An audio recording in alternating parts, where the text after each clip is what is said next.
for this October. So congratulations. That's awesome. thank you. Yeah. Always a good feeling. Mm-hmm.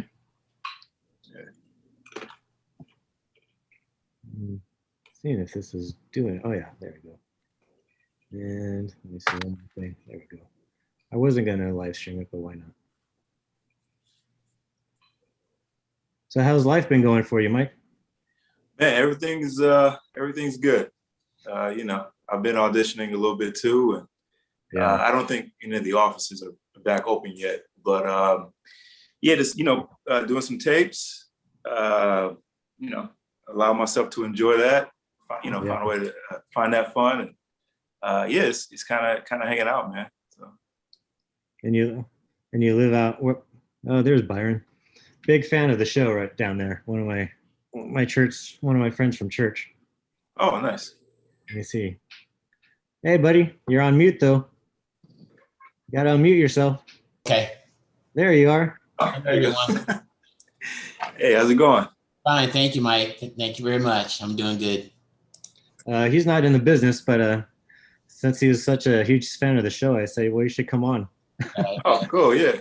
And I figured he could talk about, you know, how he was enjoying the, you know, how your character's been kind of growing and the different things that he's liked about, you know, what they've been doing with your character. I had one quick question. I couldn't figure out if when you joined the team, if the guy who plays Bravo 1, is he subordinate to you, or you guys are on the same level, or you're his boss, or? Yeah. So the way that's explained to me is, yeah, I am his. Soto is his commanding officer. Okay. Which adds to some of the friction between us. Right. Okay. Yeah. Okay. Which is how it is in the real world, from what I've been told. Yeah. Okay. And I know sometimes it seems like that, and other times it seemed like you were peers, so it was a little confusing. But I think that added to it.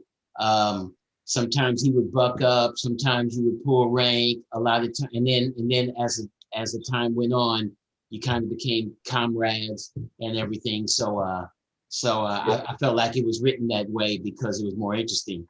Well, and I don't know if it happens in every case, but I was connected to a guy who was a former SEAL, and if I felt like my character was very much like him. You know, he's a former sniper. He's African American male, and he was leading some guys. And basically, the way it is,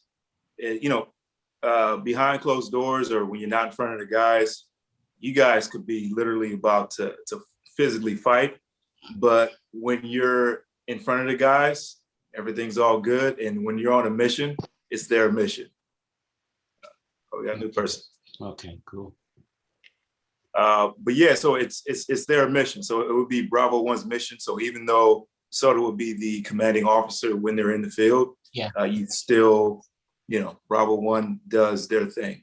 Mm-hmm. And you really only step in if you really, really have to, which is what Soto did. Right. I'm sure a lot of people didn't like that. But if you really think about it, the times when he stepped in, it was necessary. Yeah, absolutely. That's good. That's good. Yeah, Sydney who just joined us, was also, I can't remember what branch you were in, Sydney. But yeah, so her and I are part of VME, the Veterans and Film and Media and Television. Is that what it? Film and Media. I can't remember. We can't see you. Oh, there she is. Hey, I'm Army here. Whoa. Oh, Army. So Veterans and Media and Entertainment. I'm also a member. Yeah. And the SEAL team does a lot with VME. Right. There's a lot of members from there and different things like that. In fact, I thought it would be cool to one day do a VME Q&A with the entire cast, if we can pull that off one of these days. I think that would be cool. Yeah. Just since they're already intertwined with VME. So I've done one VME Q&A so far, so I want to do more. for the actual organization. This one is more for to inspire aspiring artists that are, you know, trying to break in and Yeah. you know. With that said, since you're an actor, I was curious how you got your SAG card. Oh, yeah. So for my SAG card, I initially started doing the background. Yeah. And quickly realized, because when I got into the business, I didn't know anybody. I was just trying to figure it out. And you need your 3 vouchers unless that's changed. So I was like, okay, I'll do the background. That's what people were telling me. But I realized that 3 jobs doesn't mean 3 vouchers. And you could be doing that for who knows how long. Yeah. So what I did was I just decided to focus on what I really wanted to do, which was act. So I just did some, a bunch of indie stuff, student stuff where I had lines, would get tape that I could show agents and things like that. So eventually got a manager, and, I got representation, and I actually got in with via Taft-Hartley. So it was an indie film that was starring Danny Glover, and they looked at the SAG actors, didn't find who they wanted, and I just happened to be what they wanted. And so that's how I got in. So it's really, really fortunate. Yeah. I saw your picture holding up your SAG card. It was It was a great moment. It's one of those defining moments where it's like, well, maybe I can make it after all. Yeah, maybe I got a shot at this. Yeah. Sarah just said Taft-Hartley is a dream. Yeah, it really is. But it happens, and I think it's something that just kind of keeps coming back to me. I focused on what I wanted versus going a route that so many people I've met were doing. Yeah. So let me do that and not worry about the result. Just do what I enjoy doing. It ended up working out for me. So yeah. Well, I find a lot of because I started out in background too, and it just feels like it's an endless circle, and it can be anyways for a lot of people. That's what I've been hearing. I had actually from an acting school a long time ago, a couple buddies in class. One, I think it took her maybe a few months or something, and then another guy, he had been doing it for like 3 years. I was like, wow, so there's no like rhyme or reason to that. Let me just kind of give some thought to how I want to approach it versus doing what so many people that I know are doing. And, it ended up working out for me. Yeah. Well, a lot of times they end up just doing background and not end up focusing on their career, because it doesn't, you want to get your SAG card, but, you want to be a working actor is the main goal. Well, and not to cut you off, but that's also something to think about is when you do get in the union, now you're competing against these veteran actors who, you go to the movies, you see them on the screen. So you haven't had that much experience. If your experience has been background and you want to act and you want somebody to represent you, they're going to say, well, I want to see some tape. Oh, well, I was, so it when you think about it, it actually makes more sense to just get some tape of, the type of roles that you want to play. Yeah. So then when you do want to get, when you are ready to get representation, they can actually see something, versus, oh yeah, I'm in the union, but I don't have anything to show. Yeah, because even when you go in for an audition, they may like you, they still likely want to see some tape. Yeah. So you kind of do yourself a disservice if it is that you want to act. If you want to do background, well, then you're good, and the background rate for a SAG actor is a lot better than non-union. And if you have any issues with payment, you can go to SAG and get all that rectified. But yeah, it is something people want to think about. So. Yeah. The demo reel is really important. So when you made yours, did you film your own scenes? Because I know you didn't. I saw one demo reel where the mother edited all her background roles. Really? Yeah. Obviously, she had no dialogue in any of them. Yeah. See, that doesn't help though. They want that doesn't help. They want to see you act. They want to hear your voice. They want all that stuff. So it doesn't really help you. I had some stuff from, indie stuff. Yeah. And yeah, or even like little clips. Another thing I would do is I would film just for the fun of it, film monologues and just do that. So that way I got to work on it and I enjoyed it, would send it to my agent and, that helped. And so, yeah. Were you taking acting classes? Yeah. I've been taking acting classes for a little while. I originally started because I was taking, I got into a couple acting classes in college as a senior. Yeah. I was actually studying psychology and then I went to a junior college just to take an acting class to see if I really wanted to act. And then I got into professional classes. Yeah. So it started in college for you, is when you got the acting bug?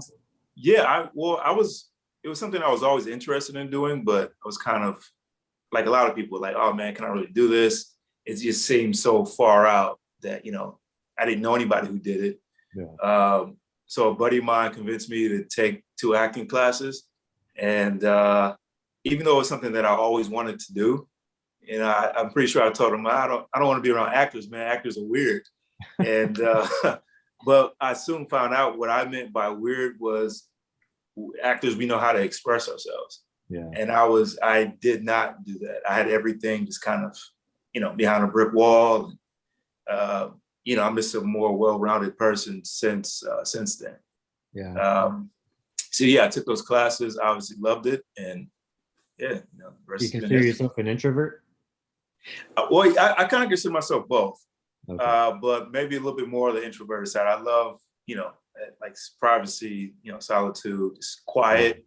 I have zero problem being alone. But I also love people too. So, but yeah, I would say I'm more on the introvert side. So at the end of the day, after you spend several, hours with people, you need that alone time. Yeah, that's definitely how I recharge. Yeah. That's how I recharge. And during the pandemic, I was okay because I live alone. So I was okay because I'm used to, just kind of hanging out, reading, maybe watching something. But even after a while, man, this is getting a little, so the virtual stuff really helped, the virtual hangouts with friends and things like that. Yeah. Well, this pandemic messed with a lot of people. Yeah, absolutely. Really? Absolutely. And I just want to say, if anyone has questions, just, come on out and ask, be part of the conversation. But, and I feel like you actually moved pretty long in your, pretty quick in your career. I'd say one of the lucky ones. Yeah. I definitely feel fortunate, man. Sometimes it can, like in the day-to-day of it, it can kind of feel like, oh, when's this going to happen? When's that going to happen? But, honestly, man, when I look back, I'm just talking to somebody about this. I've been really fortunate, man. Not long out of acting school, I booked, I got my Taft-Hartley. Yeah. My first TV gig was a pretty good sized role as a guest star, pretty big guest star. That was in, Timeless. Yeah, that was, so I got to go to Vancouver for that. They saw Canadian actors didn't find what they wanted, went with me. And so I've had those type of things, and it's just, I've just decided to stay focused on how fortunate I am, and those times when I'm thinking, oh, when's this, when's that? And man, you're lucky. Like really, first of all, lucky just to be doing this, just to be in pursuit of it. I consider myself to be fortunate, but also, I think things have been going pretty well for me. It doesn't feel that way all the time. I've definitely had my spots where I'm like, man, this is rough. I was talking, actually, I met with a buddy of mine from acting school that I graduated from. He was kind of feeling like he's having a rough time. I was like, bro, I definitely have been there, man. I've felt it too. I've had patches where things are looking pretty lean, but overall, I've been pretty fortunate. So how do you work through those times where you're feeling down and obviously having another side gig helps, and just staying focused on, like I said, how fortunate you are to even be doing this. Stay focused on the love of the craft. So being in acting class, just loving that, reading different plays, watching shows, and just print those scenes out, type them up, work on them with a buddy, or just work on them by yourself and see what is being said in the scene. You know, just for me, focusing on the work really helped out a lot. Yeah. And then also too, you know, who I'm hanging around. You know, what's their perspective? Are they thinking, oh, this thing is hopeless, da da da da? And if that's what you're hearing, you know, you're gonna be thinking that too. So I just decided to stay around people who are still hopeful and still feel that they have a shot. Because I did meet plenty of people who, you know, they're just jaded. But what they weren't really realizing is they take that attitude into the audition room, and you basically shot yourself in the foot before you even say the first line, because you're thinking that this is hopeless. So you might as well not show up, you know, because your attitude, they can feel it, you know. Yeah, if you think you're not going to get it, you know, it's going to come across, you know. Yeah, it definitely reads, man. Just like, you know, with the camera picks things up that we're not really conscious of. If you're thinking in the back of your mind, I'm not going to get this, when really you're supposed to be so-and-so saying whatever lines, that's what's supposed to be on your mind, you know, and it has an effect. We may not think that, but it definitely has an effect. Yeah. So when you do an audition and you leave, what do you do with the audition? Do you know, like I have a friend that, you know, he throws the sides in the trash as he's walking out because, you know, he did the best he could and he's going to try his best not to think about it. If it's his, then it's going to be his. If it's not, then he needs to, you know, focus on the next audition. Focus on the next thing. Absolutely, man. I keep the papers with me for a little bit, but I eventually throw them away. I might think about it and say, okay, it's like from a constructive standpoint, like, is there something that I would have done differently? Should I have done this? Or, you know, even with how I come in the room, everything. But yeah, I don't focus on it in a negative way. I got to the point where I just enjoyed the work. So I got to the point where if I felt that the work that I did in rehearsal showed up, if I felt good about my work, or even if like I felt like, oh, well, I can work on this, well then you know, work on that. But if I felt good about it, I'm good. Because one of my acting coaches, he taught us, consider the audition your opportunity to play that part for 5 minutes, 10 minutes, however long you're in the room. That's your opportunity to play that part. And then after that, that's it. If they call you back, cool. If they don't, cool. If you get the part, great. If not, great. You know, just focusing on the work, putting your focus on the right thing. That helps so much. As a matter of fact, you know, you mentioned my first TV gig, Timeless. I'm in the hallway. It's pacing, you know, which I kind of do because I like to get physical with it. Like I may go for a run or go to the gym, say my lines.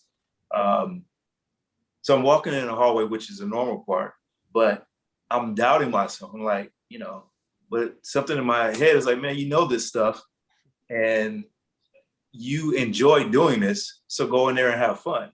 Even though it was a dramatic, you know, part, I enjoy it. So it just kind of dawned on me, go in there and have fun. And I did, and just happened to book it. But even for the ones where I didn't get it, I just have fun, man.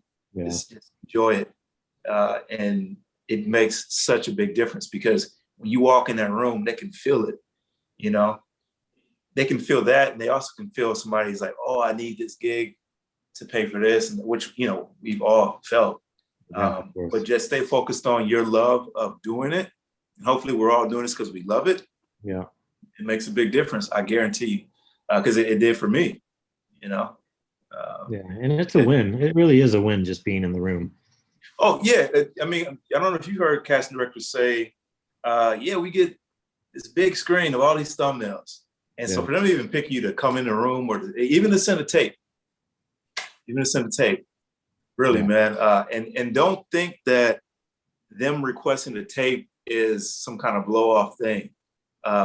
For the film that I got to Taft Hartley, I sent in a tape and they liked me. Then I went into the room, you know. But yeah, just have fun. With my tapes too, man, as I grow as an artist and I learn different things, I just have more fun with it, and just, it's like, cause you think about it, when you're like a kid and, we play pretend. So I'm like, man, I'm good with this, and just enjoy it. Enjoy breaking down the material, enjoy learning lines, enjoy, taping it, just have fun. And to me, that's a win, and as you keep doing it, you're going to get better and better, Yeah. So I'm curious what the audition process for SEAL Team was. How many auditions did you have to go in before you got it? Man, I'm glad you brought that up. I'm really glad you brought that up. SEAL Team is a show that I've been a fan of for a while. I think it's a great show. Yeah. I hadn't caught up on all the episodes when I sent in the tape for this, but I've been auditioning for SEAL Team for quite a few years. But see, that's the thing, because as the other artists know, there's a thing called booking the room. Yeah. So they may not want you for that particular role, but they like you. That's why they keep bringing you in. But I've also had friends who are like, yeah, they always call me in, but I don't get it. If they didn't like you, they would not be calling you in. You think they're just sitting around like eating a cheeseburger, like, let me call this dude and waste his time. Yeah, I mean, so you tell him that he's no good for this part. Yeah. I just want to come waste his time, have him memorize these lines and just waste his time. Yeah. No, that's not, they like you. They just haven't found the right thing for you yet. Yeah. So there were a few roles, even when, I got back from Toronto for filming another job in December. And I went into the office for SEAL Team either 2 times in 2 weeks or 2 times in the same week. Like it was, you know what I mean? And those roles, I remember my reps were like, yeah, we think you got it. And we had a good feeling about this. Nope. But then Lieutenant Soto came along, and I've always responded well to the material that SEAL Team sends. I've always loved it. I'm not in the military. A lot of times the jargon, just like if you have medical jargon, I don't get it. I got to look it up. They send you 2 sheets of paper so you can understand it. A lot of times I'm Googling saying, what does this mean? Just more and more so that it's within me. But even with that, I still just felt with the lines that I just felt they kind of flowed. I think it's just great writing. Yeah. So yeah, we've got the roles that I've gone in for years, didn't get. Lieutenant Soto came along, and now I know why I didn't get those, because hands down, this was a better role for me than any of those roles. And on top of that, I ended up doing quite a few episodes of SEAL Team. Those other ones were maybe 1 or 2 episodes. Yeah. And even with this, I thought that what was that? More day player type of stuff? Yeah. I mean, the other roles. Yeah. Yeah, I mean, there were guest stars, and there may be a couple, like maybe 1 episode, a couple episodes, and I really enjoyed reading it, before the audition. Yeah. But this one, man, I thought this one was going to be maybe 1 episode or so as well, because I don't always get into that stuff, because in my mind starts thinking, oh, how many episodes, or if it's another job where it's like, oh, I'm going to travel, and I'm not thinking about that. I'm thinking the character stars. Yeah. But yeah, I ended up doing quite a few, and it just hands down, man. So like, that's another thing for people, just to keep that hope of you'll get the ones that you're supposed to get. Yeah. So this was just evidence of that. So did we hear if you're coming back next season? I didn't watch the last episode, so I don't know. Oh yeah. Yeah. I don't want to speak too soon, but I would say it's a possibility.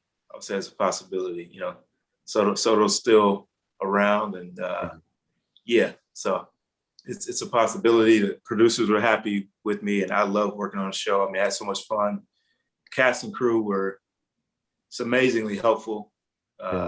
So yeah, there's a lot of fun with the show.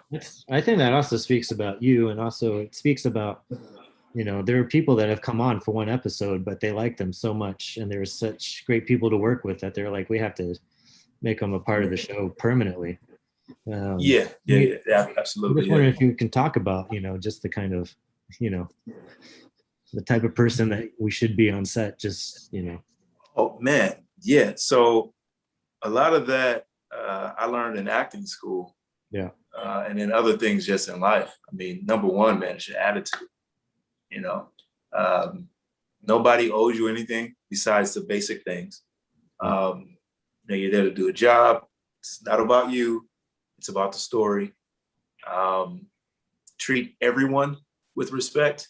I mean, we really shouldn't treat people differently. If someone's a producer or like the valet person, whatever, everybody gets respect, man. Yeah. Especially because you don't know who you're talking to.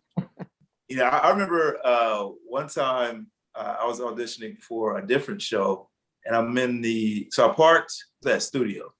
Oh, and also be on time, be early. Because if you get to the studio, man, you got to park, you got to get to the place, you got to get to security, all this stuff, right? So I remember I was walking towards the building to audition for this other job, and this lady was there, and I was like, oh, excuse me, you know what a restroom is? Just asking for a restroom, but just speak to people like they're humans, like be respectful, just like that, be decent. Yeah. And she's always over there, well, thank you, have a great day or something, just, Yeah. And then I go to the restroom, get to the room, she's who I'm reading with. So, you know what I mean? Like, it's just one of those things where it pays off and people notice. And I know people notice because on this job, my job before that, the producers, hey, we really appreciate your attitude. And I'm like, oh, wow, I'm just being genuine. I really am happy to be here. Yeah. Acting is all I ever wanted to do. And, it's just have the right attitude, be a team player.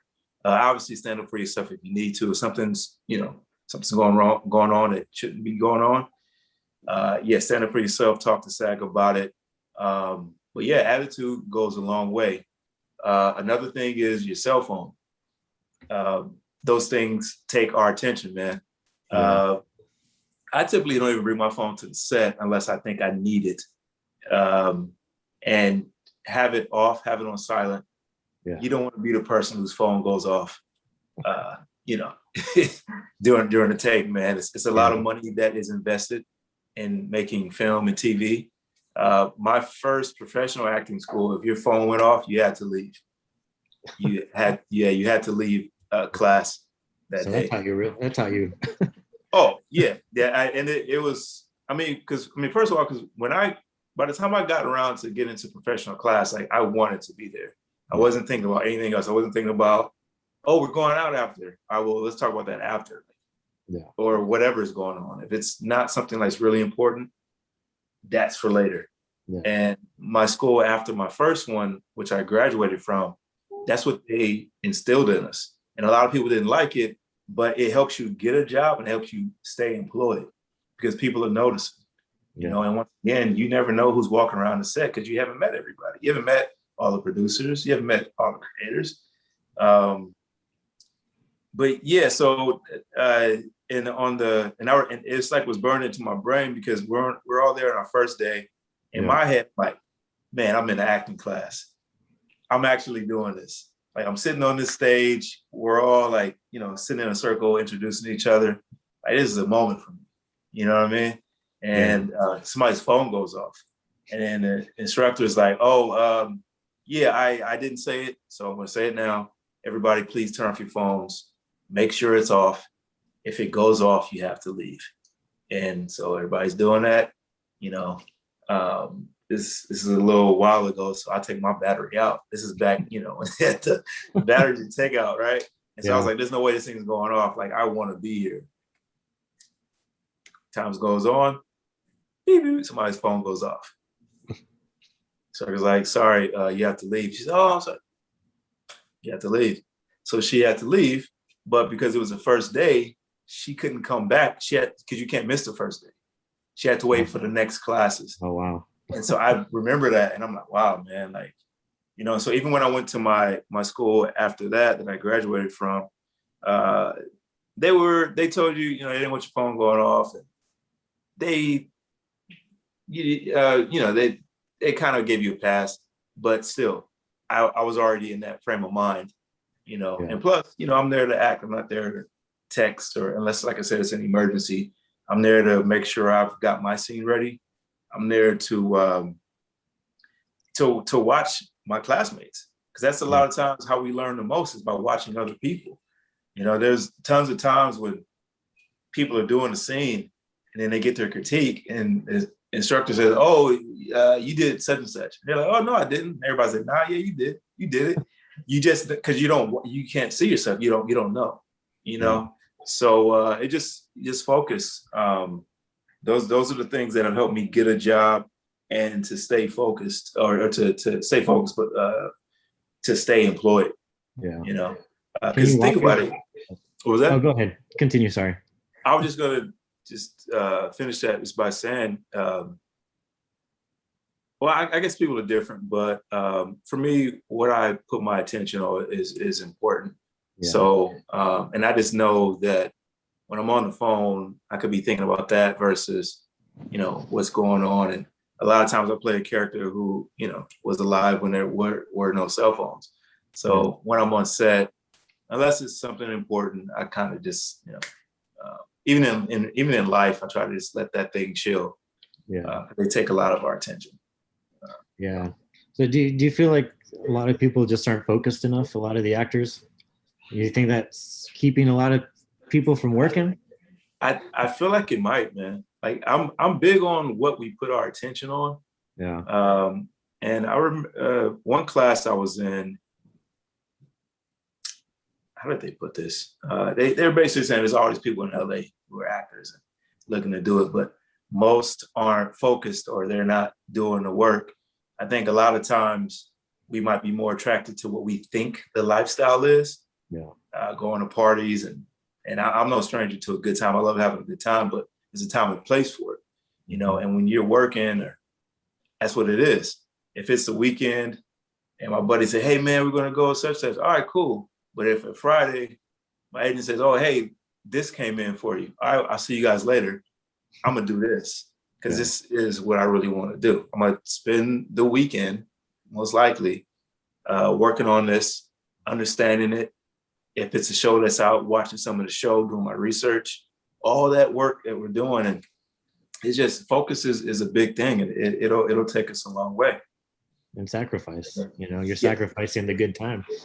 You'll have a good time later, and if you think about it, if you're successful enough, you'll be able to have a better time. Yeah. Because think about, oh, I want to go to. I remember one time me and a buddy were going to go to New York just to do it. He'd never been. I've been maybe twice. And, you know, maybe your pockets ain't too right. So you got to, you know, not do the things you really want to do. You know what I mean? Yeah, right. So I ended up not going because I was like, I'm just going to make sure I invest in myself and, you know, the things that are going to give me a dividend for what I want as far as my career. Yeah. And that helps, man. And once you get to a certain place, then you can go travel or go out and have fun the way you really want to do it. So, you know, just sacrifice now and you'll reap that benefit later, you know. And of course, yeah, we do need to be well-rounded. We need to travel. We need to live our lives, see our family, things like that. But it pays to sacrifice. You know, it's like you're planting a seed, you know, and you're watering it, you're nurturing it, and it's going to pay you back, you know, as long as you stay focused, especially because so many people aren't. Yeah. They're not really focused on it. How do you balance your career and your, you know, family and friends and, you know? That is a tough one because a lot of people are unbalanced, I think. If I'm imbalanced in a way, it might be a little bit more with the work because I do enjoy it and I don't really feel like I'm working. So like if I'm rehearsing something for, you know, a job that I booked, or if I'm, you know, going to put myself on tape or whatever, I'll say, okay, I've done that for however long, give it a break. Next thing I know, my brain's back on the line, and what is it I'm really saying here? What is so-and-so saying? It's just like I don't feel like I'm working. So, you know, I just kind of got my head down, just, you know, grinding away. I guess just try to be in the moment a little bit. Just you know, get out a little bit. see friends, see family. I don't, yeah, I really don't travel that much because I want to be available. Yeah. You know, like I said, I live in LA, and I know a lot of people. I'm from California, so I know a lot of people want to, do things, travel, things, this and that. I'm just really fortunate because my family's here, and if something comes up, I can be here. During the summertime and people want to go vacation, I'm here. You know, but in time, once I feel that my foundation is set up the way that I want it to be, then maybe I can relax a little bit more, travel, things like that. But I'm just really putting this first.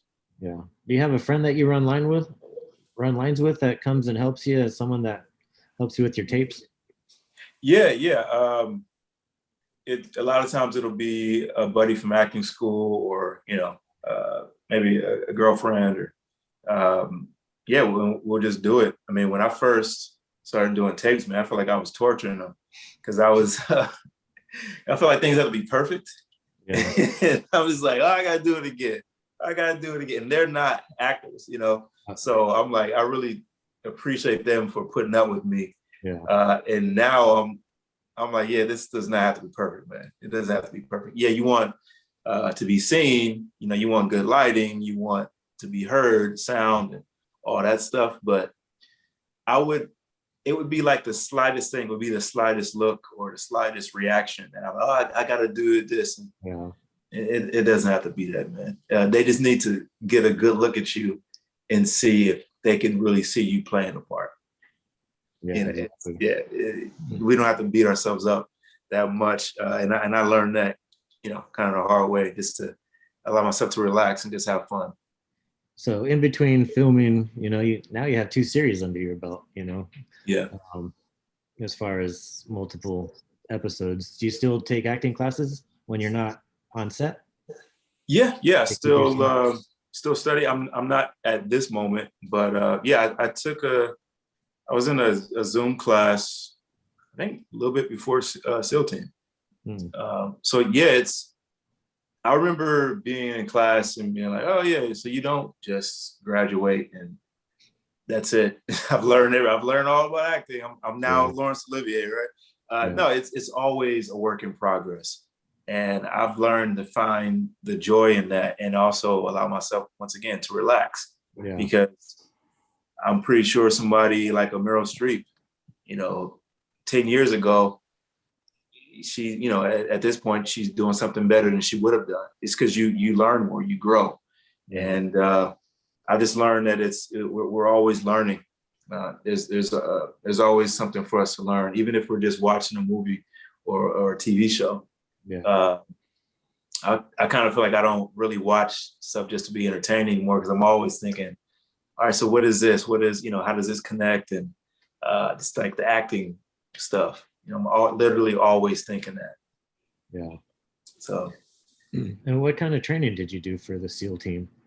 Like, did you have to go through any boot camps? I'm sure you had to do some gun training. Yeah, I did with the stunt coordinator and a couple of SEALs. They just showed me, the basic stuff,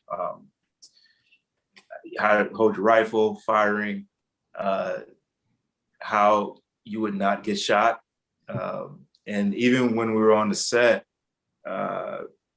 Full Metal was really helpful. The guy who plays Full Metal, because he's, he actually did that. So he would say, yeah, man, so you want to do this way because if this happens, you still have control of your rifle instead of like just running at a guy. You would do more of a fast-paced walk so that you are in control. And if you need to fire, you can do that.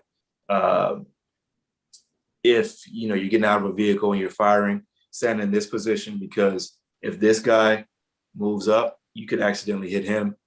And immediately everything that he told me, I was like, yeah, that makes sense. Like it just, it's also practical. And even when you're in a prone position, like how your feet need to be, all those things.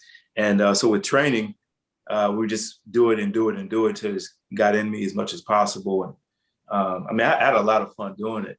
A lot of fun. Yeah. So did you train before your first day of shooting, or was it all like on the job training? Some of it was on the job. Yeah, some of it was on the job.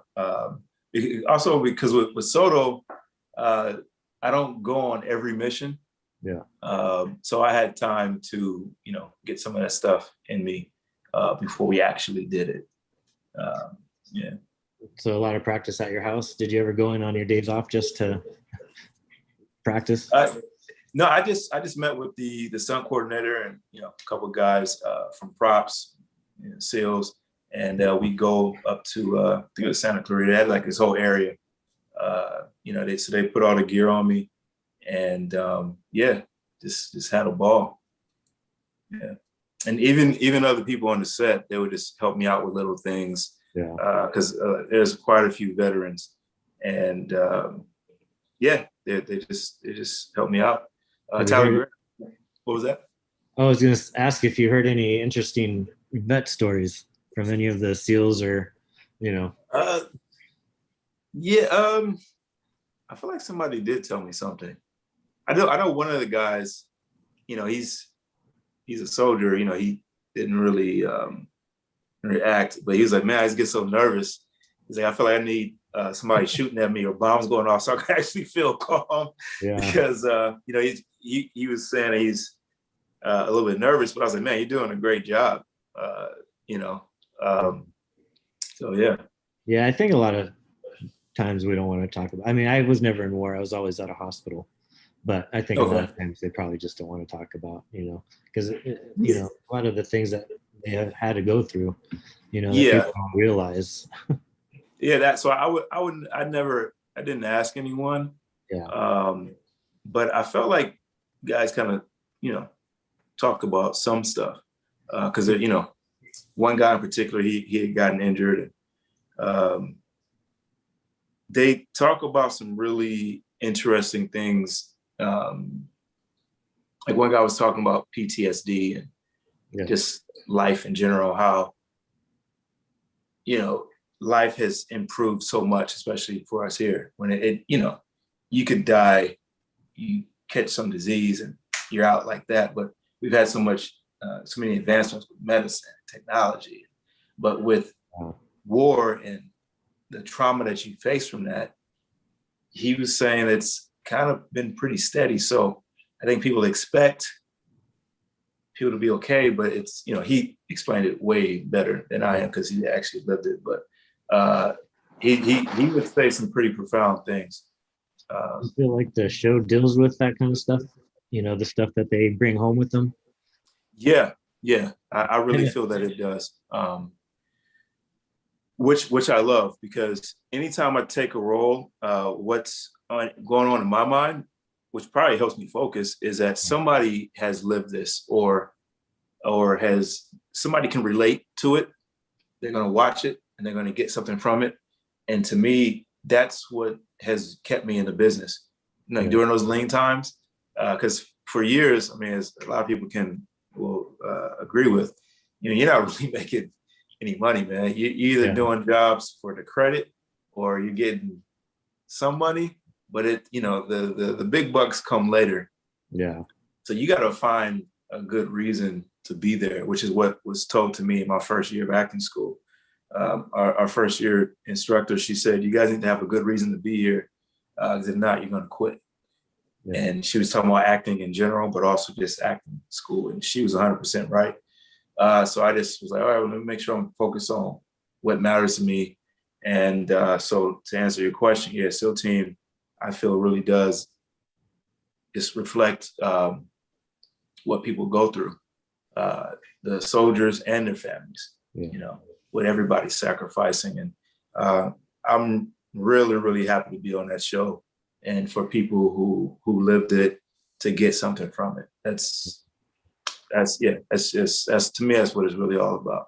Did it give you a different respect for soldiers being on that show, and how did it touch your soul being, just kind of going through these storylines and like you said, feeling some of the things that these real soldiers have felt in war. Well, it grew because I already have a lot of respect and admiration for people courageous enough to be in the military, they're keeping us safe. So I've always appreciated that. I have family in the military and law enforcement. But as far as SEAL team goes, it really helped me to clue in more of the sacrifice that is made. You said you have or haven't seen the last episode of this season? I haven't. Oh, you haven't? Okay. I think Byron has, though. Okay. Well, because I don't want to give anything away, but I would say that, and it's been talked about in previous episodes. I mean, because if you look at Bravo One, look at Jason Hayes, look at how it's affected his family. Look at Clay, how he's trying to have a relationship, but it's tough. I mean, Sodu as well. It's not something that I said on the show. But I created my backstory, and to be able to have a family and all that is I'm not gonna say it's impossible, but it doesn't always work out. So I would say in that way, it's just opened my eyes even more to how sometimes people can't keep that balance of having a family, especially because like with Bravo One, he felt more at home at war than actually being at home. I'm sure a lot of people feel that way. So it's opened my eyes to that even more, even though I felt that I had some idea, even more so. So, yeah. So how do you feel like, that character specifically, changed you for the better?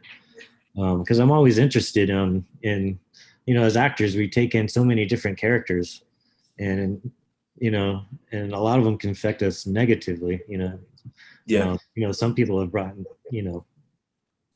home those bad habits that character had because they played in that skin for so long.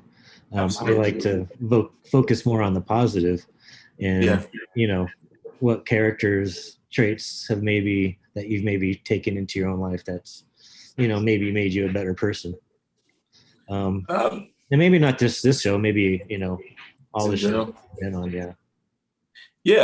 Well, first thing that comes to mind for me with Soto is I mean, I would imagine that Soto would get up pretty early, which is something I kind of been doing for a little while now. These past couple of years, getting up like kind of like 4 or 5, just naturally. Mm-hmm. But the biggest thing is, and actually, because it makes me think of Buds. Their training for.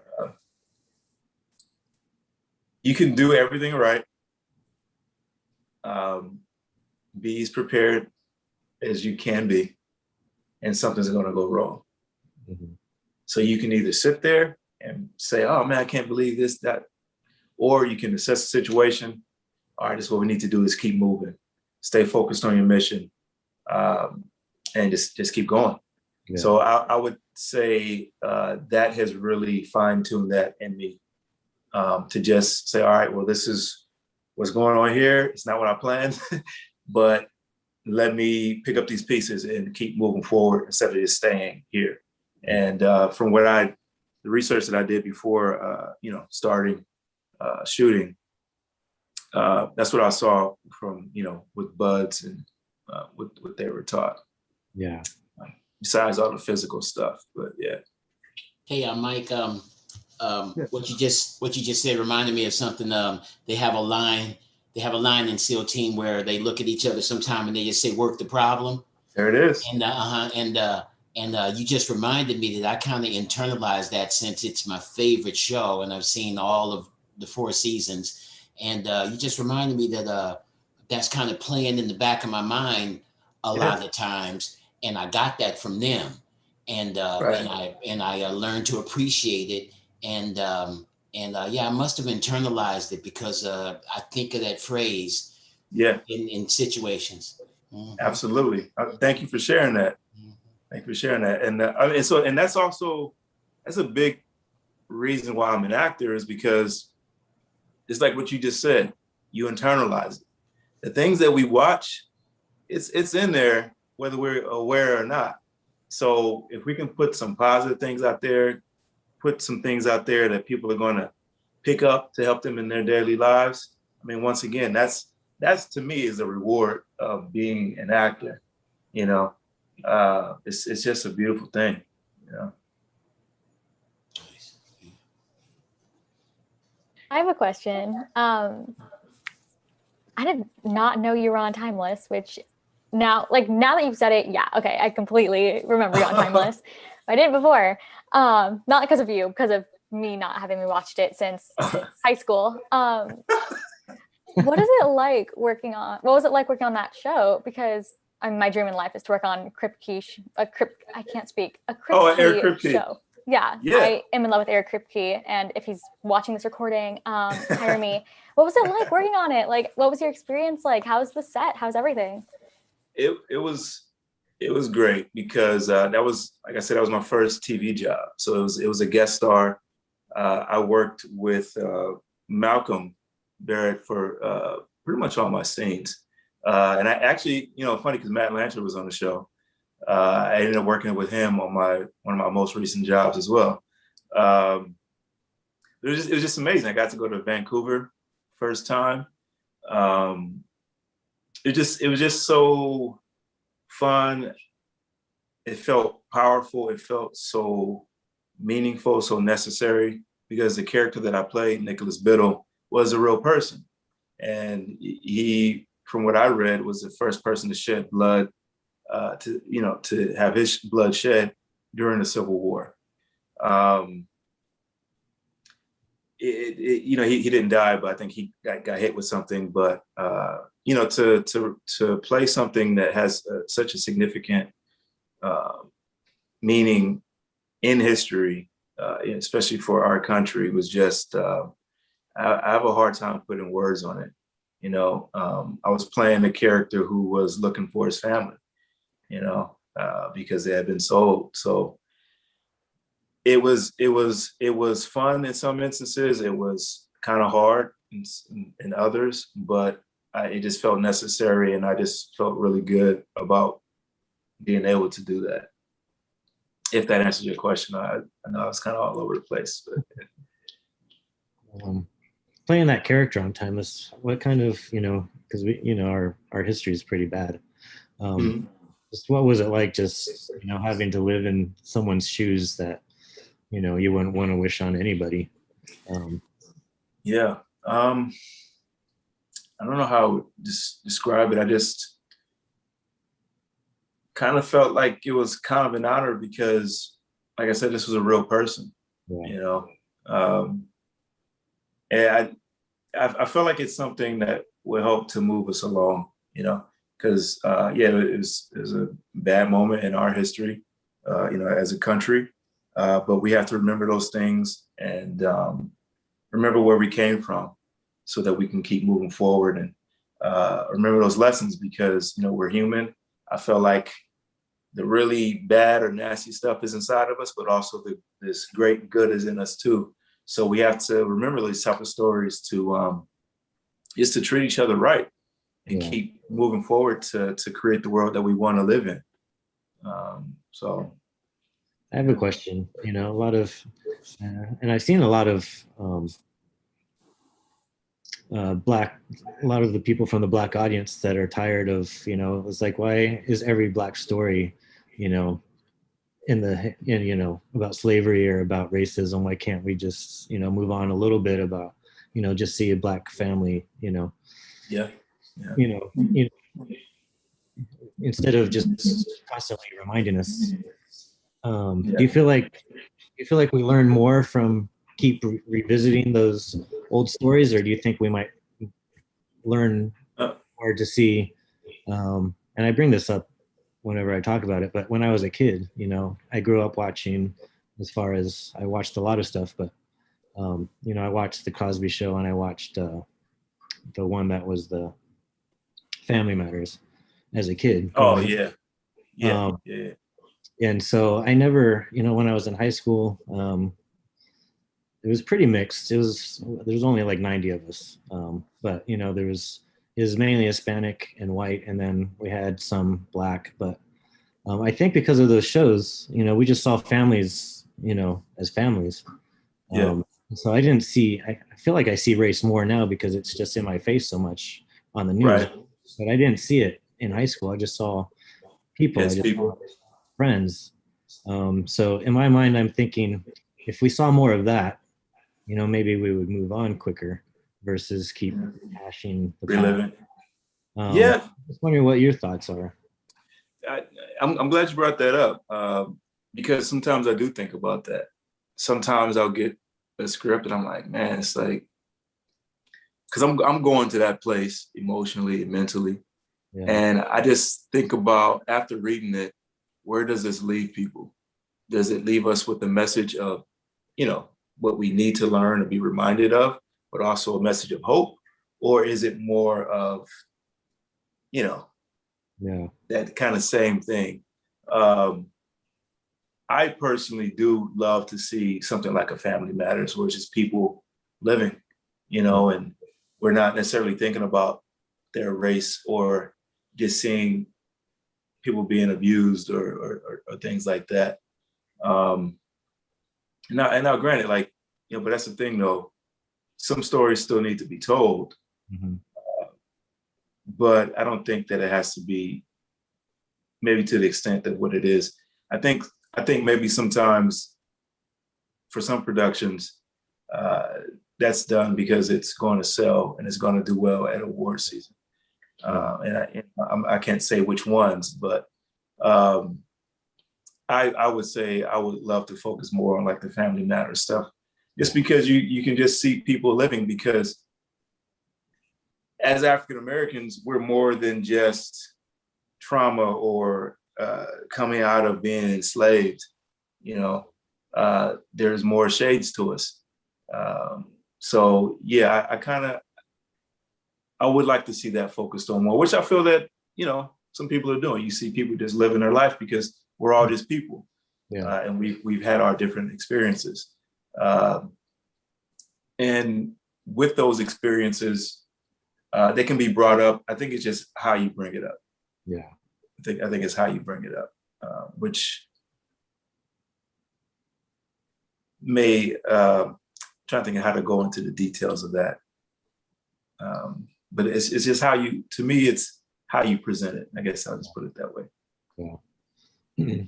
What do you think, Byron? Do you have about the same type of thoughts? Oh yeah, thanks for asking them. I would say my answer is just like Mike's. I'm getting older now, in my 60s, and I'm just wary of all of this, reliving all of that stuff. I realize there's a generation of people who may not know some of those stories, but yeah, I find myself clicking away from stuff. I'm like, oh, they're going to do this again. 12 years a slave. I'm like, come on. And so, I'm weary of it, and I would just like to see some good drama and some people with regular home lives, even if they're dysfunctional, regular home lives, regular jobs, and a little less about the color, a lot less about the color. Yeah. I think my answer is just like Mike's. Yeah, because I'd like to see more too. I mean, there's some, I guess they're calling it trauma porn now, these TV shows. Yeah, I've heard that, and some of it kind of feels that way. So, anyway, like I said, I think to me, I think about what is the point? What do you hope to leave people with? You know, I don't know. I sometimes I have a hard time putting things into words, like what I'm feeling, you know. But yeah, it sometimes it can seem to be a lot, and some stuff's necessary. Some stuff I have to say, yeah, I don't know. We can have people of color living their lives, and they can talk about, you know, the different things that are going on with them now and history and things like that. But I guess the biggest thing to me is how it's presented. How do you present it? Yeah, my friend Chris, who I interviewed about a month ago, he was talking about Breaking Bad, and he was like, how much you wouldn't even have to change the script if you just changed, Bryan Cranston obviously killed that part, but Yeah. You could have switched it out with an Asian family and not had to change a single word. Yeah. Yeah. A lot of that Yeah. stuff. And then no, I'm just going to say that we do have different experiences, right? But we're all just people, and that's how I see it. We express ourselves and it may come out differently, but a lot of us are saying the same thing, So, yeah. Yeah. I mean, personally, I'd like to see a better balance too.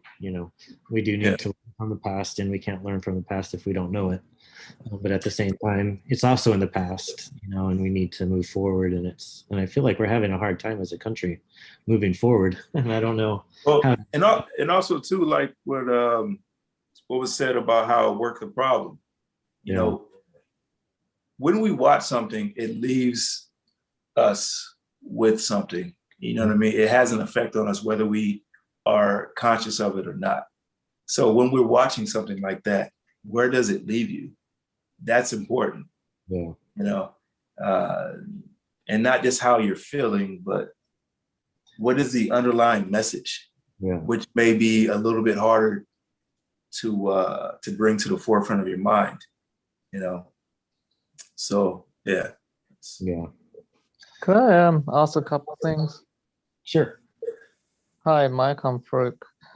First of all, Byron, you don't look like you're in your 60s at all. Yeah, that's what I was saying. It doesn't.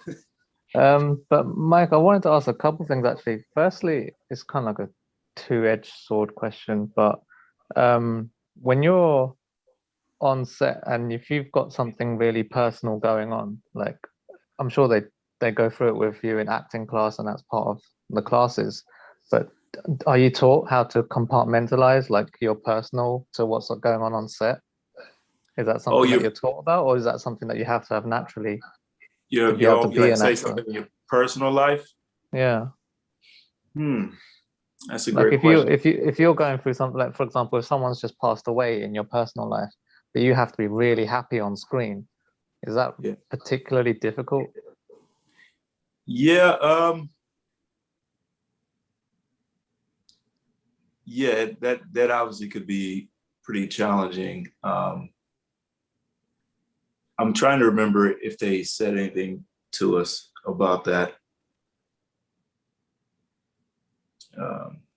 I guess I can just talk about when that did happen.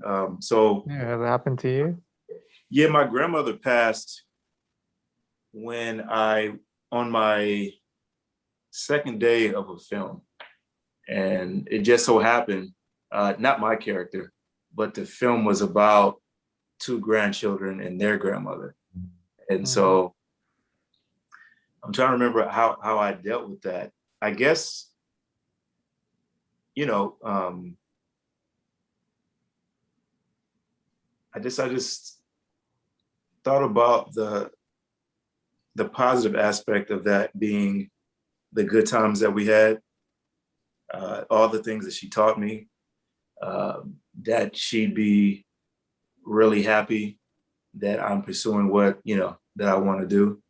And I think that actually happened, to Danny Glover as well. The reason he came to mind is because Places in the Heart, we filmed in that house. The film that I did that me and him were in. And that was his first film, I believe. And I believe his mother might have passed, like while they were filming or something like that. And I think maybe you just have to find a way to do it yourself, if you can. If you can't, okay, I think that's okay too, and work something out with the schedule. But if you're in a place where you feel that you can do it, I would say you can just know that, if people believe this, that they're in a better place, they're not in any pain anymore. And if they're able to see, they're cheering you on. you know, depends on how you kind of digest that type of situation. If you see it that way, then yeah, they're not, you know, if you're thinking of an afterlife and that type of thing, they're fine. Like, hey, I'm in a good place now. You go do what you're doing because I'm watching you and I'm happy. I'm cheering you on. If that applies to someone's situation. You said there was another part to your question as well? Well, yeah. Second question, really. Has there ever been an audition that you've been for, and then the show's come out, the show's on the screen and everything like that, but then you sat there and you've watched it and you thought that guy's doing a bad job, I would have definitely done that better? I don't know. I'm not saying it's impossible, but I will say this. I have seen times when they pick the guys, oh, wow, this guy's great. He's doing a great job. I can still do it, but what seems to come natural from this guy is good. I may have thought that at some point, but it doesn't come to mind. There is actually, because we talked about SEAL Team, there was a guy who was he would like defuse the bombs or something like that, and he kind of had this California beach vibe to him, and so I went in for that. And when later when I saw it, I said, "Oh, this guy's great. I think he did a great job. I like him for this." So yeah. Okay, good. Thank you for answering. Yeah. I have some more upbeat questions after the ones from before. What was Vancouver like? Vancouver was very clean. Everybody told me it was going to be very clean, and it was. Only saw graffiti one time. It was really cool because it was a funny thing that happened because when I got that job, I was working as a standardized patient at a medical university. So if I don't know if you're familiar with that or anybody's not familiar with that, basically what you do is you're playing a role. My character's name was Henry Sutton, and the character was a smoker and was having these issues. So the students would come in and they would try to figure out what's wrong with you. So a lot of times when you go to the doctor, that's where they learn how to speak to a patient. And so when I got to Vancouver, the hotel that I was staying at was the Sutton Place Hotel. And so I thought, oh, that's kind of cool that, I wonder if that means something. I don't know. But I ran into a buddy of mine from a different project, and we got to have lunch. And I actually ran into Neil Brown Jr., who's on SEAL Team, and got to talk to him a little bit at the gym. It was just a lot of fun. It was a lot of fun being in Vancouver. It's like a dream, It's like a dream come true. Did you have another question, Sarah? I have a follow-up for that. Because I, as an actor, want to move to Vancouver to work up there and stuff. Okay. So I'm very interested in like how American actors work up in Canada. I assume though that because it was a like network show that they kind of worked out all your paperwork and visa and whatnot. So you didn't deal with any of that, did you? No, it was literally going through customs. Oh, I'm here for this show. All right, cool. When pretty much, I don't know if you've ever been through customs, they are asking every question that they can think of. I remember sitting there in line and they're asking, oh, why are you want to come to Canada? Oh, because and such. Yeah, but why? And I was like, oh, wow, this is like, they're really going in deep. But when I got up there for a production, just went right through. One thing I will say, I don't know if you're in LA, but there are a lot, they do typically pull from LA to go up there, so because I've filmed in Vancouver, I filmed in Toronto, and I've met people who live in LA, but they're from there, and then they end up going back because they pull from LA. There are, and on these productions, there are a lot of people who are from Vancouver or Toronto that I met when I was up there. But just letting you know, yeah. So even though you're closer, they may still. A lot of times they get someone from LA or from England or something like that. So, but yeah, but I would say, yeah, if you have a good feeling about it and that's what you want to do, yeah, it's Canadians are really nice people. So that part is definitely true. So Jupiter's Legacy, which is right. I'm really sad that it's not coming back. I'm Man, hoping, tell me about it. What's that? I said, tell me about it. Yeah. Well, maybe someone can convince them to bring it back. I don't know. Yeah, but you know, I got my fingers crossed, man. It's Hollywood. You never know. I'll put it that way. Yeah. But what was that audition like? How many auditions did you have to go through to get? Oh, so for that, that process. And was it Steven that you had to audition for? Yeah, yeah. Okay. So I auditioned for that twice. I went in twice. Okay. And so I remember I was out with a friend. Me and her was like grabbing some food, and I got the email, and I was like, "Oh, okay, what's this?" And so I guess I'll work on this. And I went in. Agent says, "Hey, you know, they really responded to your tape." I was like, "Cool." I have a call back with Steven tonight. Literally, like I think it was like a week to the day. Yeah. I'm back in there for my second read, and Steven's there, Brooke Worley's there, one of the producers. There's a woman working the camera, and Denise Chamian, the casting director, is like back just kind of hanging out. Yeah. And so did my my 2 scenes. Steven gave me some notes, gave me some direction. I did that, and he's all right. Well, I can definitely see you in a super suit. And I was all right, cool. You know, I was he seemed happy with it. I was happy with it. Yeah. Cool. And like I said about with going in, if I feel good about the work that I did, that's a win for me. Yeah. So about a week later, I'm on the treadmill at the gym, and my agent calls me, and I also hear my manager on there, and I was like, what's this about? And they said, "Hey kid, you got it." And yeah, that was that, man. Was that a tough week, or did you literally just be like, what will be, will be?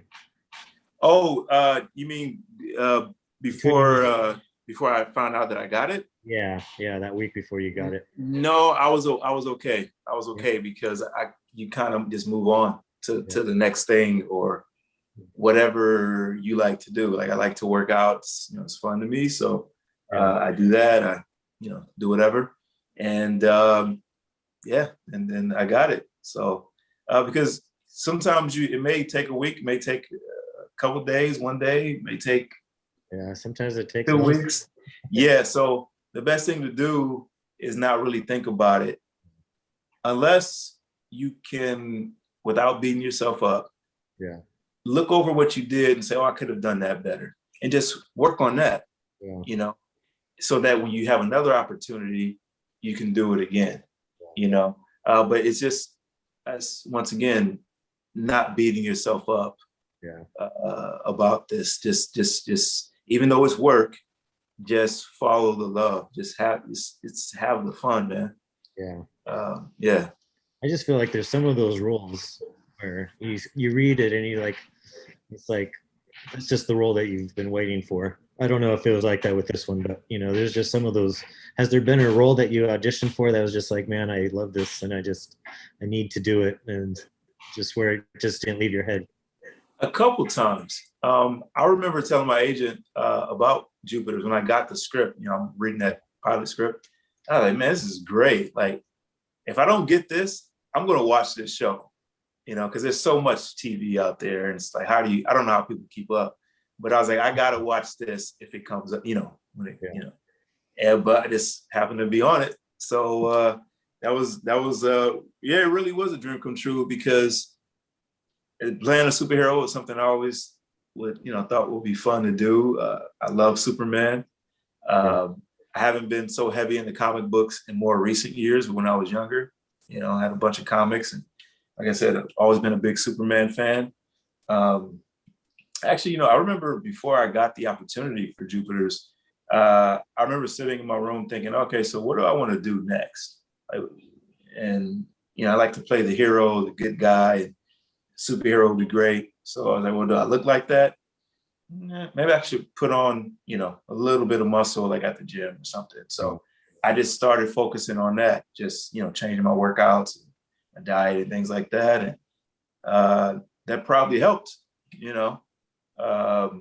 just, thinking about what it is that we want to do, asking ourselves, do I look that way? And then, making those tweaks to present yourself that way.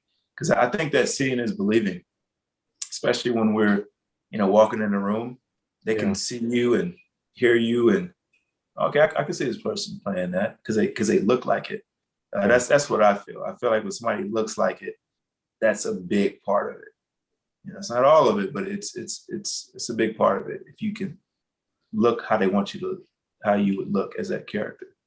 Yeah. Do you think, sorry, I just wanted to ask, do you think you yourself would be a bit starstruck if you met Henry Cavill in a Superman suit?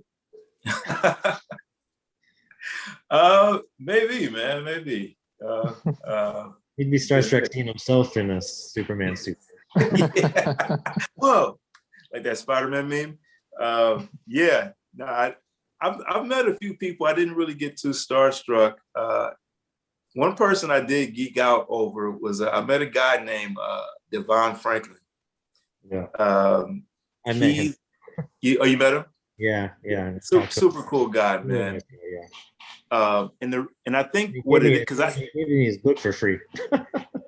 He gave you his book. Yeah, he was like, you need to read this. So I said, all right. Man, yeah. I mean, I remember when I met him, I was about to go into a movie, and he was not trying to end the conversation, nothing. He's just sitting there like totally present. I was like, wow, this guy's cool, man. But the reason I geeked out about it because his first book, I had just finished reading it about 3 hours earlier that day. So yeah, see, so I finished the book and that was helpful to me. And I'm at the movies with a friend, and she taps me, she said, hey, look who it is. And I was like, oh, she's like, go talk to him. And I'm like, okay. And ended up going over and talking to him. I met his wife, Megan Good. But both great people. And yeah, man, I kind of geeked out a little bit because I'm like, I just set this guy's book down after reading it. And yeah. Did you tell him that? I'm pretty sure I did, man. It was just one of those weird things. Like imagine finishing the book and then you see the author later that day. It's like, that's weird, Yeah, I like him because he's a person that genuinely cares, so, and you can tell because he's listening to you and he's just like, he was right there, man. He, not trying to end the conversation, what a great guy. What a great guy. But one of the things I was going to say is that life has a way of, because you said that you changed your diet and all that other stuff, try to see yourself as a superhero. And I was just thinking, life has a weird way of rewarding you for that kind of stuff. Yeah. And that's why I shared that story. Because I not trying to bring up magic and all that stuff, but I think when we focus on something, we want something, and we put our efforts toward it, we'll be surprised pleasantly to see those things show up because we've prepared ourselves for it. I think that there's something to that, and just in a practical way, because everybody can dig that, right? But it's helpful. So Steven's one of my favorite people. How was it like working with Steven? He's just always, he's just a good guy. I did a Q&A with him, and then we DM back and forth, and just, it's just, if I have a question, it was almost like a mentor, that he didn't ask for a mentoree, but Yeah. Talk to him, Yeah. like, conversations, but he's just a really giving person. And so, what was it like? Just, because I know he directed the first episode, and obviously, Yeah. it was when you auditioned. Yeah, I auditioned with him. He directed, I believe, the first 2 episodes of Jupiter's. It was great, man. I knew I was working with a legend. I was working with a great, just human being, Yeah, I mean, and I'm so appreciative too of not only the opportunity, but just the way he conducts himself. He just treated everybody with respect. Just loved the work. It was really fun working with Steven. Yeah, he's one of those people that just genuinely cares about people too. Yeah. Great, solid dude. Yeah. So I still have a gripe that I didn't think you were on the show enough, but what was your favorite part of it? Oh yeah. I mean, I was watching the last episode and I was like, man, he's in it, but he's not talking. I was like, I want to see Mike start talking. What's going on? So when I messaged you, because I was thinking as I was watching that, and I had just talked to Crest about, the token, he doesn't want to be a token Black person. And I just wanted to kind of get your thoughts on it, because I was watching that scene. I was like, he's there, but he's not, he's just like a almost. And it bothered me a little bit. I thought about that too, man. Because whenever I get material, I look at it through that lens of, not just race, but just of all those things, because all those things are important. Yeah. And the thing with Fitz or the Flair at this moment in time was the way that I understood it is that that's his role at that moment. Yeah. At a different point in time, you would see more of him doing this and doing that. But he did step back a little bit. Well, step back because he's injured and his daughter was doing more of it. But yeah, I didn't get that vibe from Jupiter's, fortunately, especially because I was looking at it more of the big picture and knowing or believing that there's more to come, from the comic and also from the comic, Fitz is there, but I would say on the show, there's more Fitz than the comic. Even though Fitz has a big storyline in the comic, overall, I know that there was so much more, and not just for my character, for so many characters, for characters that you maybe only saw a couple times in a couple episodes. They have a huge story. Yeah. So that was one of the biggest things that was disappointing to me, is to not be able to see my fellow castmates present this, but also for the audiences to see where these characters go, because it's such a great story. But yeah, I enjoyed it. And I did realize it was more about, the scene was more about the brothers, and then especially when we come to the end and we realize the brothers, which I didn't really like that twist very much, but yeah, you realize, and then he kills his, daughter or whatever. And that's the thing too. So it's about keeping things in perspective, and just like knowing what this story is really about. Yeah. The story is it's really about this guy and the people who are in his life. Yeah. So, but yeah, we there was definitely going to be more seen from Fitz, but looks like, I guess it's not what they're going to do, at least not at this moment. I don't want to speak too soon or speak out of turn, but I just feel like anything's possible if they feel like it may work. I don't know, because I'm not an executive. I wasn't in the rooms to make any decisions. So yeah. But one thing I did like about the show is I feel like I had a positive message.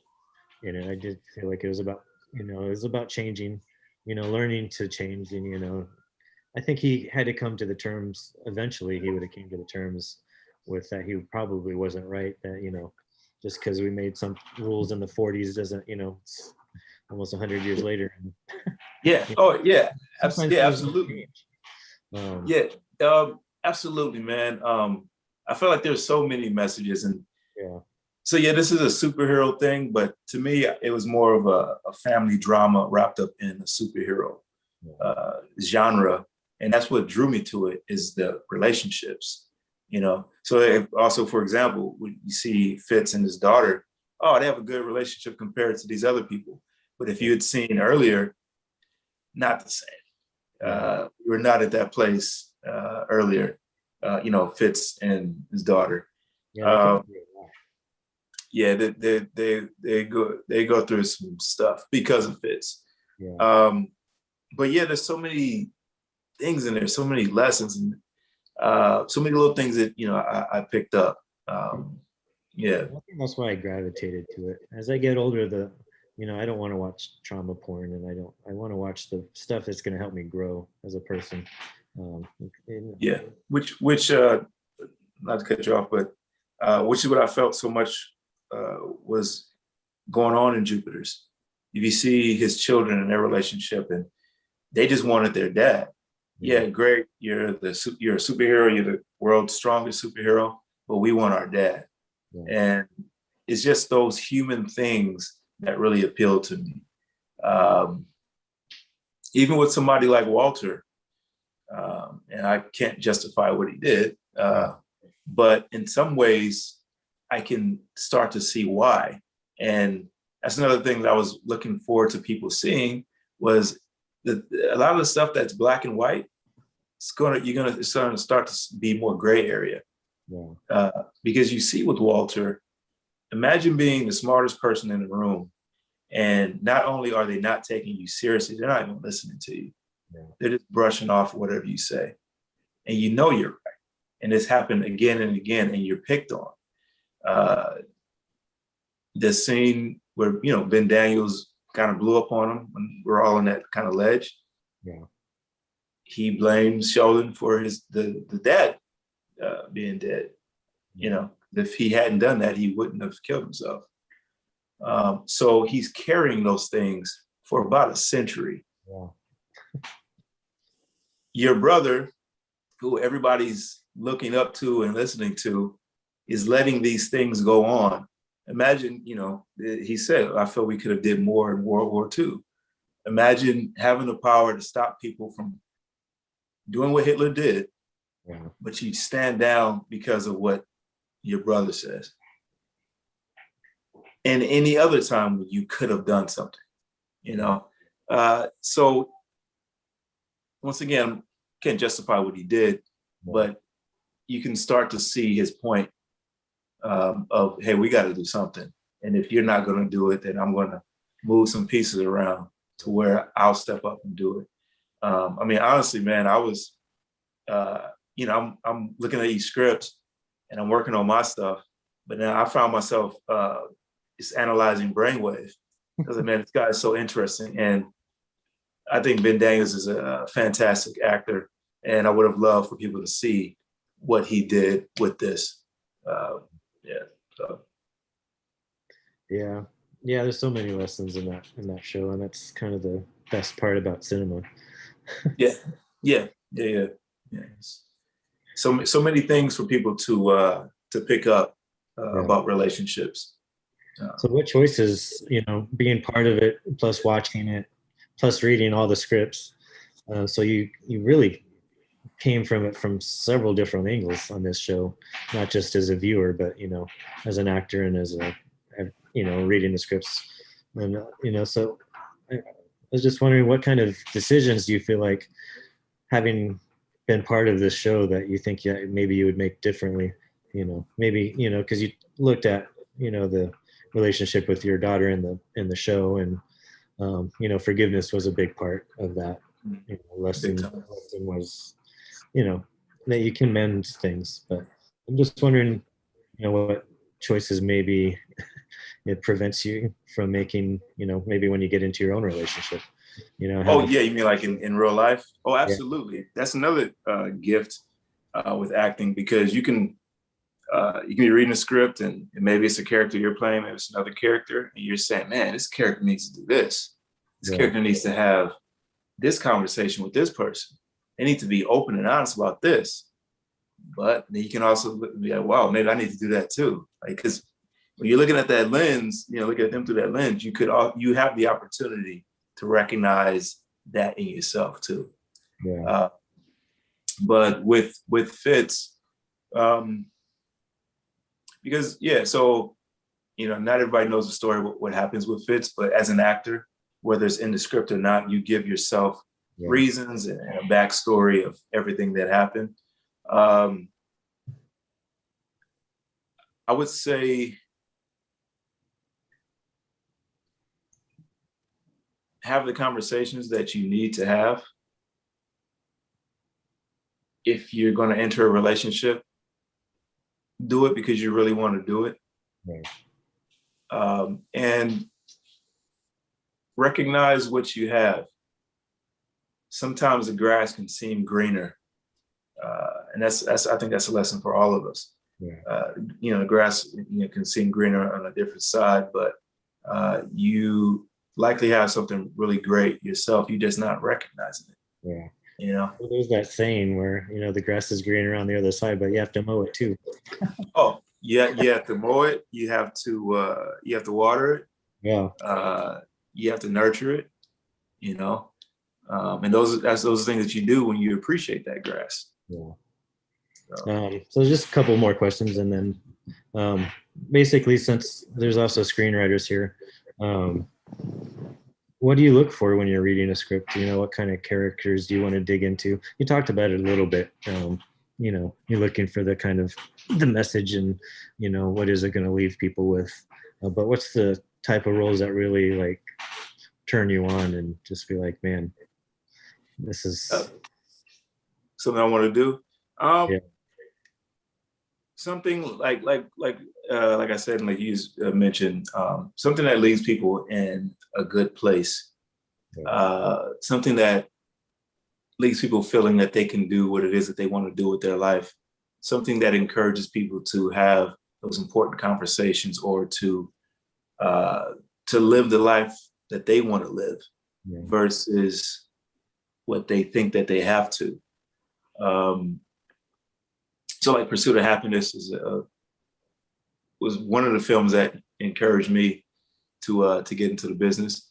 I was sitting in that theater by myself in the middle of the day and thinking, man, if Chris Gardner can pursue this, if he can go for this, I can do what I want to do too. And that was a big part of, because of Will Smith's performance in it.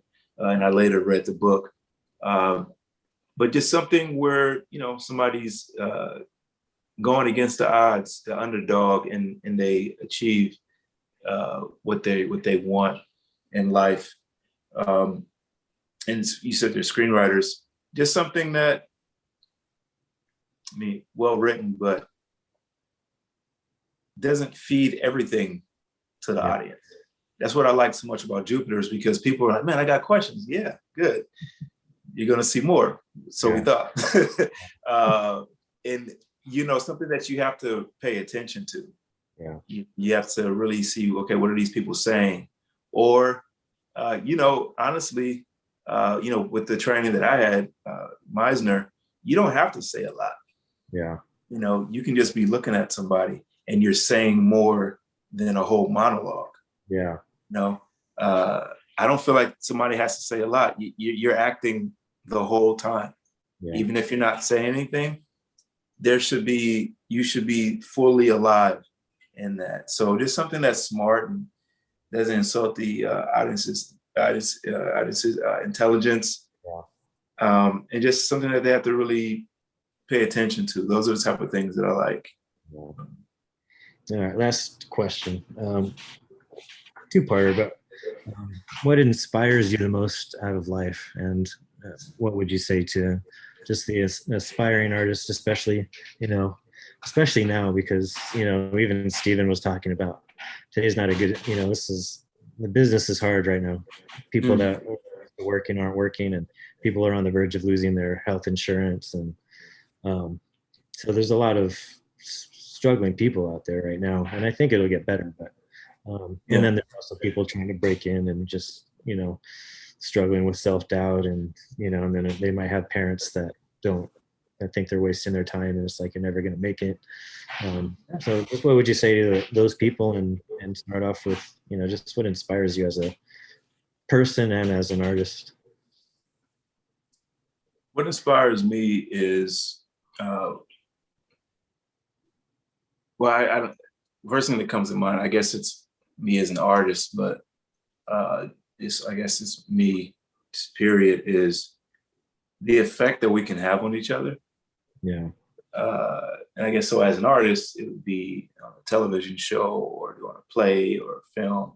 But even just in life, the effect that we can have on other human beings is beautiful and is powerful. Just people being kind, people showing love to each other. And I think a lot of times we see it when there's tragedies. So if we have a 9/11 or we have COVID, and I think you probably witnessed this too, just how people treat each other. And there's some bad stuff too, people fighting over toilet paper in the supermarket, which I've kind of seen, like, well, but the kindness that it can bring out of people, checking up on people, a stranger, oh, hey, take care, stay healthy, whatever it is that people are saying to each other. Those kind of things inspire me. Yeah, we also don't always know who's watching, There's someone in the background, and I'm not even talking about, career-wise, just, you can inspire someone that's behind you. All of a sudden, man, I don't do that, he went out of, I saw someone, there's this old lady trying to cross the street in the middle where she shouldn't have been crossing, but a guy stopped his truck in the middle of the road and just got out and helped this old lady who could barely walk cross the street. And, he doesn't know who's watching him, but I'm just thinking, I don't know. I didn't do it because I kept driving.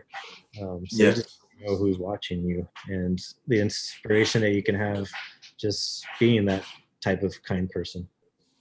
Man, I don't know how to measure that, in that moment, we may not be the person who helps, but in another situation, we may be because we saw somebody else do it. Or there could have been somebody in an office building who's getting bad news, or maybe they're in a bad place. Sometimes people thinking that they're going to end it, but they see something like that, and it's hope, man. It's like it makes them say, well, you know what? Maybe life ain't so bad. Look what this stranger did for this person. Yeah. So we can inspire each other that way. Just never spoke to the person, but they saw what you did, and it changed them for the better. Wow. And then as far as as an artist, from working, I mean, when somebody puts on a TV show or puts it, watch a film, in some way they may be inviting someone into their home that they never would, someone who's so different from them, and then hopefully what they'll see is, wow, this is just a person like me. They want the same things that I want, just maybe expressed a little bit differently. So that's why that inspires me as an artist, because we can really change the world because of that influence, because of what people are seeing from watching our work. I had a friend who wrote a movie called My Life. This was when I was in high school, but it was a flop. It was a major flop in Hollywood. It was the one movie he directed, and it was with Michael Keaton and Tom Cruise's ex-wife. I can't remember her name. His first one. Nicole Kidman? Nicole Kidman, yeah. Okay, yeah. So basically the story is about Michael Keaton finds out he has cancer and his wife is pregnant, and he's not going to be there long enough for his daughter. So it's a dramatic comedy, but so he records everything for his son. Okay. So he has all the hard talks because he's not going to be there for the kid. Yeah. But it was a major flop. But he went to a screening, and he was depressed, and the reviewers didn't like it. I think it's a really good movie. I just want to throw this in there. I don't know if I've ever seen it. I do remember it, and just from the sound, I was like, man, that sounds like a great story. Yeah, that's the type of film I would love. I recommend watching it. Yeah, I'd be all over that, man. I love movies like that. Yeah. So I think he was feeling a little down about himself, but he went to a screening, and afterwards, a mother came, and it's pretty sad. But she said she had cancer, and she watched it with her son, and it was the elephant in the room. It was something they could not talk about. They couldn't bring it up. They couldn't have that conversation. She was going to die. There was no and ifs or buts about it. But she said that if it wasn't for that movie, she wouldn't have been able to have that conversation with her son and really work through her cancer. And so the inspiration is there, and it touches people that you'll never talk to. I think that's one of the biggest lessons. Oh man, 100%. I mean, you can't. I feel. I don't even know how to describe that. It's such a rewarding thing to affect people in that way. Like, to me, that's my why. I was trying to remember. Maybe it was something I saw that some film that was on, and I was like, man, this is why I act, man. Yeah, it's like stuff like this. Because if I was reading a script like that or watching that movie, it's like, this is why I do this, and that's priceless. Yeah, I think that's a good place to end. I don't know if anyone has any more questions for Mike. I got one, Mike. Do you have a book that either, I would say, profoundly affected you, or a book that you think everybody ought to read? Sometimes you have to think about something like that. So a book or a film that either profoundly affected you, or you really think that everybody ought to check it out. There's been a few. Mm-hmm. There's been a few. I mentioned Pursuit of Happiness, right. The film and the book. Okay. I'll talk about one right now, and maybe something else will come up, because I've read quite a few books that just like right on time. Mm-hmm. Well, actually, with we were talking about Devon Franklin. His books have been helpful for me. My mom got me those books. Mom always knows. She knows right when to send them books, and they get here on time, and it's exactly what I needed. One book that I finished reading again was a book called Think and Grow Rich. And for people who don't know that book, it's not really just about money. What I get from it is about planning out what you want, setting your goals in front of you, writing it down, saying it. Because in time, what you'll notice is you'll start to believe that you can do it, and it'll start to change your thoughts, and it'll change your actions. So, oh man, I want to lose weight or get fit. You keep putting that goal in front of you. What you'll start to notice is, maybe you'll start to eat less of this and go to the gym more, and you're getting towards your goals in a practical way. So yeah, that's what that book has meant for me, and I'm pretty big on the mind and what we think about, what we entertain, what we put our attention on. Once I kind of got that into my brain, life changed a lot for me. So Magic of Thinking Big, that's another one that I read recently. I guess I would have to go with those, because there has been quite a few over the years. I'll have to kind of go into my library and see for me to name some more books. But in the past few years, I've just had this appetite for books, and man. Did you say you read Think and Grow Rich twice? I think I've read it maybe 3 times now. I just finished it. again. Okay. So Okay. might be my third time, and each time you read it, you're in a different place in life. You get things more deeply or in a different way. All right. Yeah. We always need refresher courses. Yeah. It helps to read things again as you get older. Yeah, there's a book. It's from the 40s, but it's some book everyone's heard of. But making friends and influencing people, whatever that one's called. Yeah, was that Carnegie or was that somebody else? But that one. When friends and influence people. Yeah, because it's not about influencing people to, it's really about how to treat people.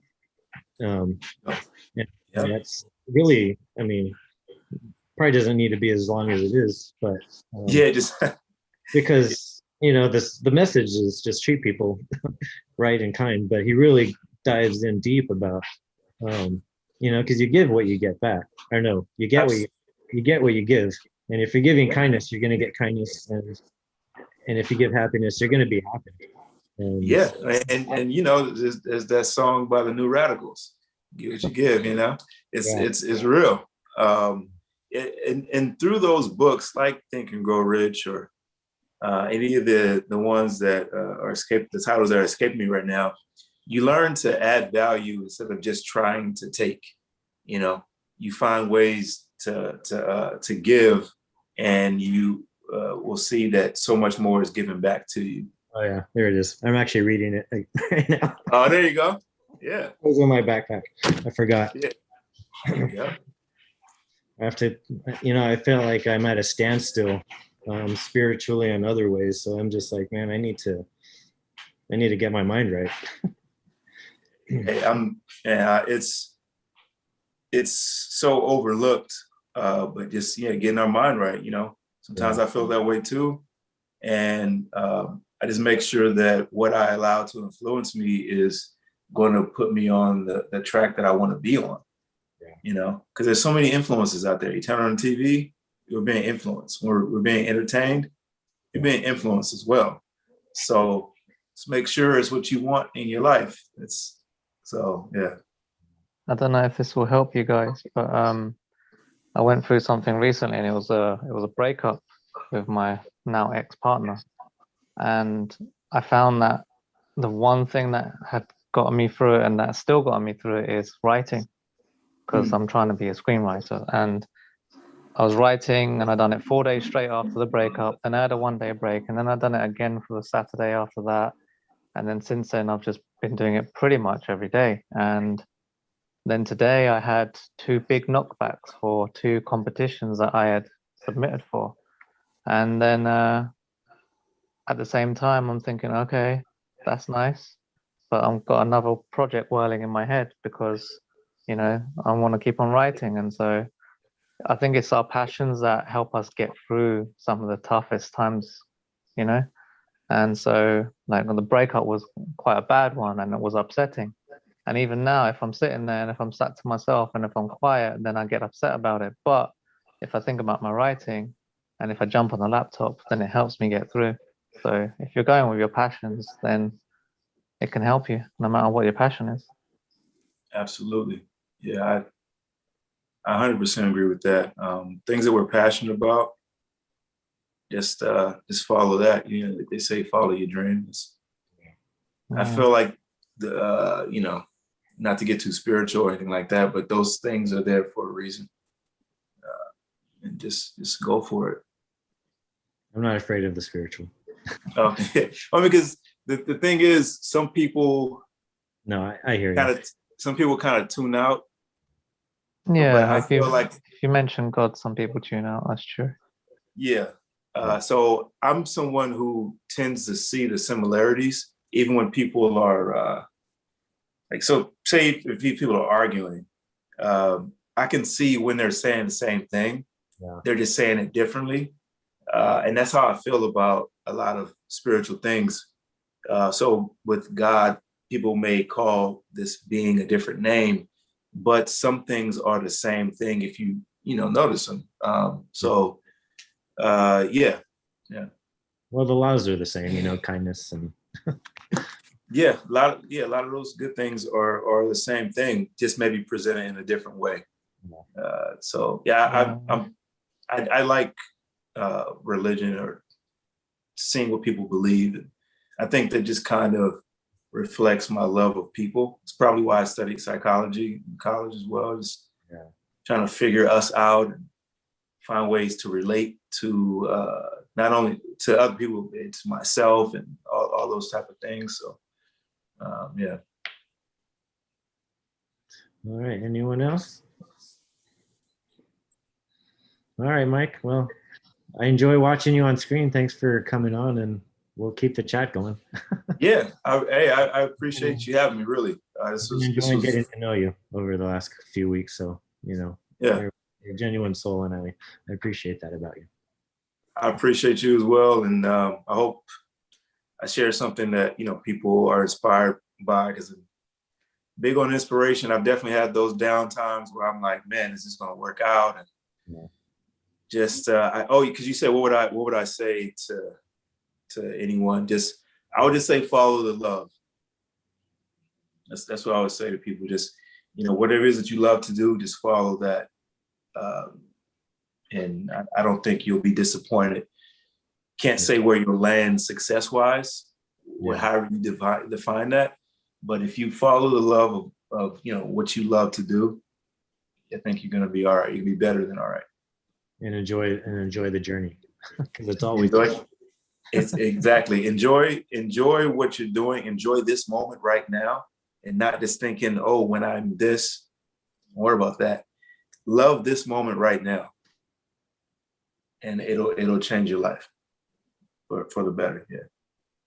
Thank you, Mike. Great words to end on. All right. Well, hey, thank you all for being here. Well, thanks for coming, and look forward to talking to you again. Yeah, definitely will. Sydney liked you too. All right. All right, guys. Thanks. All right.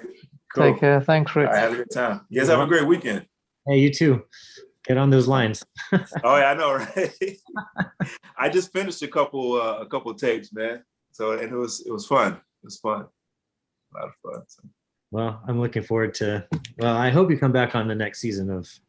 I have some to do, but I hope you come back. I think you will. I mean, it looks like it to me. I don't want to speak too soon, but it's definitely a possibility. Yeah, okay, well, I'll speak for you. You're coming. All right. All right. Thanks, guys. All right. Well, hey, everybody have a good one.